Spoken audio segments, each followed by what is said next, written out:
అరే సర్పంచ్ ఎలక్షన్లు దగ్గరకు వస్తున్నాయి, ఈసారి మంచి న్యూస్ గెలిపియాలరా. తమ్ముళ్ళు ఈసారి నేను సర్పంచ్ పోటీ చేస్తున్నా, మీరు ఓటేసి నన్ను గెలిపియాలి. గెలిపిస్తాం గానీ మాకేమైనా ఉందా మరి? గెలిస్తే అన్ని ఉంటాయి. అది కాదే, మాకేమైనా బీరు బిర్యానీ ఉందా అంటున్నా. నేను రూపాయి ఖర్చు పెట్టకుండా గెలిచి నిస్వార్థంగా మీకు సేవ చేద్దాం అనుకుంటున్నా. అవన్నీ కాదే, మంచి రెండు బీర్లు బిర్యానీ ఓటుకు 2000 ఇస్తే వేస్తావు.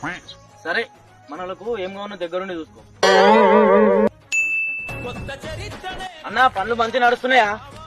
మంచిగా నడుస్తున్నాయి అన్న, నీ వల్ల నాకు ఇల్లు వచ్చింది. ఇప్పుడైతే నువ్వు హ్యాపీ కదన్నా. మన ఊర్లో యువతను గెలిపించి మంచి పని అయింది. ఇలాంటి మంచి పనులు ఇంకా చెయ్యు. సరే సరే అన్న. అరే మన ఊళ్ళో సర్పంచ్ మంచి పనులు చేస్తున్నంట, మన గల్లే కూడా సమస్యలు ఉన్నాయి కదా, చెప్పి చేపించుకుందాం పర్యా. దర్రా పోదాం పర్యా. అన్న నమస్తే అన్న. నమస్తే అన్న, మా గల్లీలా నీళ్ళు వస్తలేవు, కరెంటు మంచిగా ఉంటలేదు, గా మోలు చక్కగా ఉంటలేవు, జర చేపి కదనే. చేపిస్తా గానీ అవన్నీ పనులకు ₹1,00,000 ఖర్చు అవుతాయి. మీరు అందరు జమ చేసి ఇస్తే చేపిద్దాం.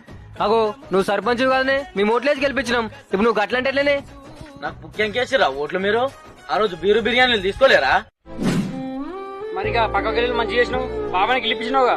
ఆయన దగ్గరికి నేను ఓటు అడగపోయినప్పుడు ఏమన్నాడో తెలుసా మీకు? నాకు నీ రూపాయి వద్దు, నా ఓటు నేను వేస్తా, నాకేదైనా అవసరం ఉన్నప్పుడు నీ పని నువ్వు చెయ్యి.